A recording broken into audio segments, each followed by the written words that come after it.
5 jours après les propos d'Emmanuel Macron sur les caricatures de Mahomet, la colère ne retombe pas dans une partie du monde musulman. À la tête de la charge, la Turquie, de Recep Tayyip Erdogan. Dans plusieurs pays, on appelle également au boycott des produits français. On en parle avec vous, Gauthier Rybinski, bonjour. Vous êtes notre spécialiste des questions internationales ici à France 24.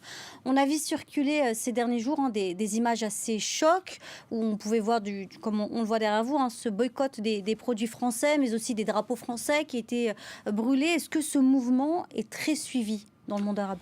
Toute la question est de savoir s'il est spontané ou pas.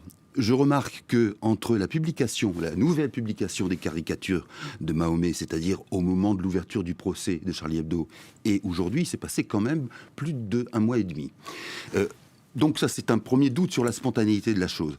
Le deuxième chose, c'est que effectivement, en nombre, évidemment, les caméras ont focalisé sur ces faits que vous venez de décrire, mais en nombre, il ne semble pas que ça soit de grandes manifestations, sauf peut-être au Pakistan, à l'initiative d'ailleurs du pouvoir. Et c'est là que c'est intéressant, parce que vous avez dans ces manifestations, de la part de ceux qui y participent, un double intérêt qui peut être contradictoire. Le premier intérêt, c'est finalement de se sentir en accord avec la communauté du pays, pour dire c'est inadmissible. Et là, pour certains, c'est très important de se sentir dans les clous, si j'ose dire, puisque, par exemple, au Pakistan, le Premier ministre Imran Khan a incité à participer à ces manifestations. Et puis, sur le même plan, parallèlement, il y a finalement aussi, à travers la défense de ce qu'est à leurs yeux l'islam, une façon de protester contre des situations, contre des rapports locaux, c'est-à-dire vis-à-vis du gouvernement. Vous savez, autrefois, c'était la même chose avec la cause palestinienne.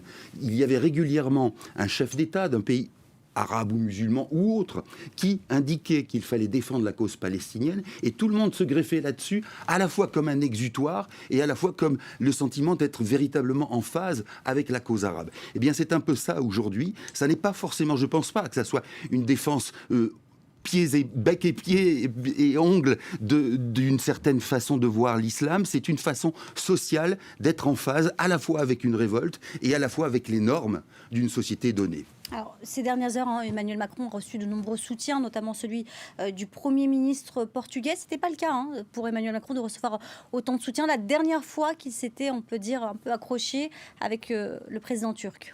Oui, parce que la dernière fois, on était en pleine crise du sud-est méditerranéen, où vous savez que la Turquie essaye de faire valoir un certain nombre de droits et que tout ça pose problème avec Chypre et avec aussi la partie turcophone.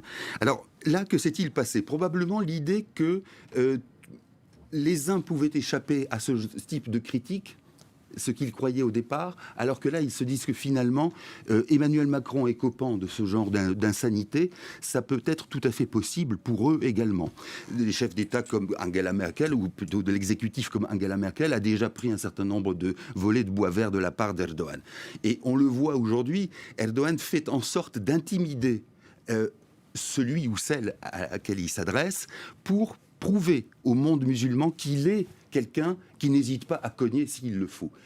On va voir si il se retire comme d'habitude, c'est-à-dire que tout d'un coup, il en vient à de meilleurs sentiments après avoir porté un coup extrêmement ferme. C'est peut-être ça qui va arriver. En tout cas, c'est sa tactique d'intimider, je dirais à usage interne, pas uniquement turc, mais pour dire à l'ensemble du monde musulman, vous voyez, je n'ai pas peur, il n'y a pas de raison d'être faible ou de courber l'échine face à l'Occident. Merci à Gauthier Rybinski pour cette analyse. Merci à vous.